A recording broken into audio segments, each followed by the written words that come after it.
गंगापुर नाम का एक गांव था। उस गांव में चिंटू और पिंटू नाम के दो लड़के रहते थे। उनके पास एक रोबोट था। उस रोबोट की मदद से आज वो गांव के सैर पर निकले थे। वो उस रोबोट से गांव वालों की मदद करते थे, हमेशा अच्छे काम करते थे। तब वो दोनों अपने रोबोट के साथ एक मैदान पर आकर खड़े हो गए। तब उस जगह का जो एमएलए था उसका बेटा जॉनी और चिंटू के पास ही रोबोट थे, इसलिए जॉनी चिंटू से काफी जलता था। तब जॉनी चिंटू से कहने लगा, चिंटू मैंने सुना है तू इस रोबोट से गाँव वालों की मदद कर रहा है। क्या जरूरत है तुझे मदद करने की? तेरी वजह से मेरे पापा के पास कोई मदद मांगने के लिए आता ही नहीं। लेकिन जॉनी, किसी की मदद करना तो अच्छी बात होती है, इसमें मैं क्या करूँ? चिंटू यह सबको पता है, तूने रोबोट को डांस सिलाया, बाद में तूने इस रोबोट को ठीक किया। तेरी औकात नहीं है मुझसे बात करने की। तू भी भिखारी, तेरा रोबोट भी भिखारी है। लेकिन जॉनी, तू यह बात तो समझ, ये रोबोट चाहे फटी हो, लेकिन चिंटू ने इसे ठीक किया। अब इससे अच्छा रोबोट हमारे इलाके में किसी के पास नहीं है।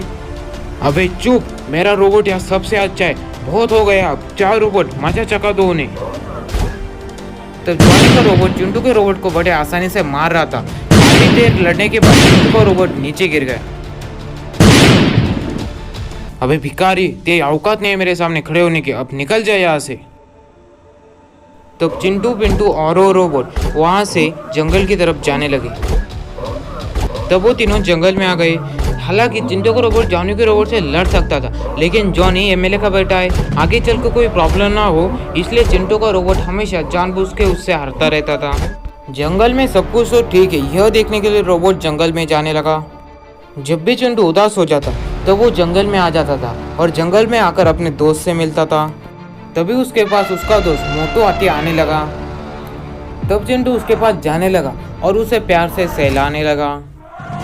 चिंटू का इस दुनिया में कोई नहीं था सिवाय उस हाथी के, पिंटू के और उस रोबोट के, इसलिए चिंटू उन तीनों से बहुत प्यार करता था। उसी दिन रात में एक हाथी बड़े आराम से अपने घर जा रहा था, तभी उसकी तरफ किसी ने बॉम्ब फेंक दिया, जिससे वहाँ एक खतरनाक ब्लास्ट हो गया और वो हाथी वही मारा गया। तभी वहाँ एक ट्रक आ गया और उस ट्रक से 2 आदमी नीचे उतर गए। अब इन हाथियों की तो शामत आ गई। तब वो ट्रक हाथी को अपने साथ ले जाने लगा। अपने साथी को ऐसे जाते हुए देखकर मोटू हाथी उस ट्रक के पीछे काफी तेजी से भागने लगा, लेकिन उसका कोई फायदा नहीं था। वो ट्रक काफी दूर चला गया था। अगले दिन सुबह, अगले दिन मोटू हाथी चिंटू की तलाश में गांव में आ गया था और यहाँ वह तबाही मचाने लगा। उस हाथी को देखकर गांव वाले तो काफी डर गए थे और उसे देखकर वो यहाँ वहाँ भागने लगे। या दूसरी तरफ मोटू हाथी काफी गुस्से में गांव में तबाही मचा रहा था। जब यह बात चिंटू और पिंटू को पता चली तब वो दोनों हाथी के पास भागते हुए आ गए। अरे मेरे दोस्त मोटू, तुम ऐसा बर्ताव क्यों कर रहे हो? पहले तो तुम शांत हो जाओ, शांत हो जाओ। तो चिंटू और पिंटू को देखकर और उनकी बातें सुनकर मोटू हाथी शांत हो गया। चिंटू, तुम इसे पहले तो जंगल में ले जाओ। अगर यहाँ फॉरेस्ट डिपार्टमेंट के लोग आ गए तो इसे कैद कर लेंगे। मैं और रोबोट यहाँ के हालात ठीक करते हैं।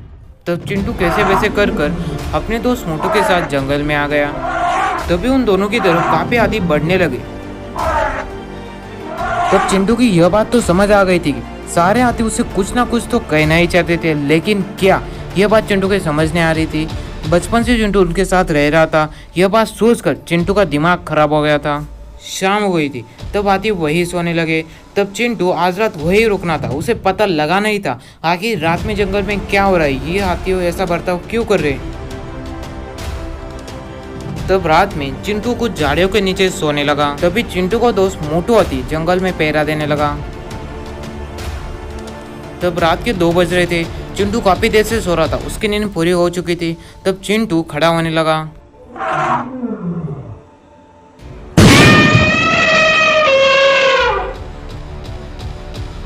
अगले दिन सुबह, चिंटू यार, क्या हुआ तुझे? मैं कितनी देर से तुझे जगा रहा हूँ। और हमारा दोस्त मोटू कहाँ चला गया? क्या हुआ रात में जंगल में? अब वो इस दुनिया में नहीं रहा पिंटू, उसे मार दिया पिंटू, उसे मार दिया पिंटू। यह क्या बके जा रहा है पिंटू? तू होश में तो है? पिंटू, अब मैं होश में आ गया। अगर तुझे याद है तो 2 साल पहले हमने एक शिकारी को पकड़ा था। वही शिकारी अब इन सब हाथियों को मार रहा है। यह बात मुझे हाथी बताने चाहते थे, लेकिन मैं समझ नहीं पाया। अब नहीं छोड़ेंगे पिंटू हम उन्हें। उन्होंने हमारे दोस्त को मारा है। तुम्हारे लिए वो तो सिर्फ वो दोस्त था पिंटू, लेकिन मेरे लिए वो सब कुछ था। हमारा रोबोट कहाँ है? चिंटू, मैंने उन शिकारियों का पता लगा लिया है। गांव के पास जो खंडर जगह है उस जगह पर आज वो डील करने वाले हैं। अब नहीं छोड़ेंगे उन्हें। सुनो पिंटू, हमारे घर पर आज मिनिस्टर आने वाले हैं। हमारे घर के पास काफी कचरा पड़ा है। अगर मेरा रोबोट इसे साफ करता है तो गंदा हो जाएगा, इसलिए तुम वो कचरा साफ करोगे। जॉनी, मैं तुम्हारा नौकर नहीं हूँ जो तुम्हारी बात सुनो। अब तुम मेरे रास्ते से हट जाओ। तेरी यह जरूरत हो टीचर मुझसे ऊंचा आवाज में बात करेगा। मैंने कहा मेरे रास्ते से हट जा। जाओ रोबोट, उसे मजा चखा के आओ।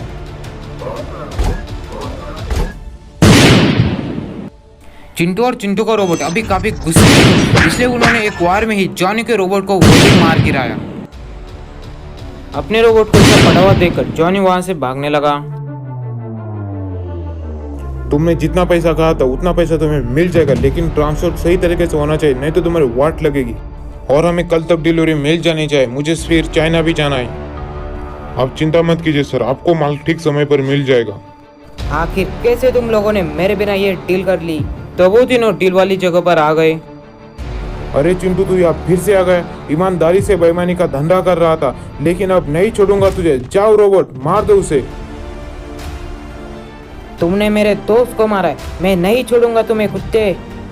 तो चिंटू के रोबोट में और उस मार्टिन के रोबोट में एक भयंकर लड़ाई शुरू हुई।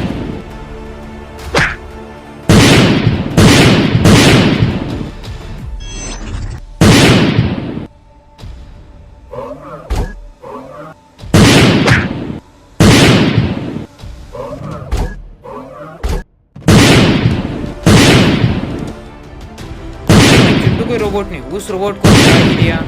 अब तुम लोगों को कौन बचाएगा? मैं यहाँ का नहीं हूँ बच्चे, मैं चाइना का डुप्लीकेट माल हूँ, मुझे जाने दो।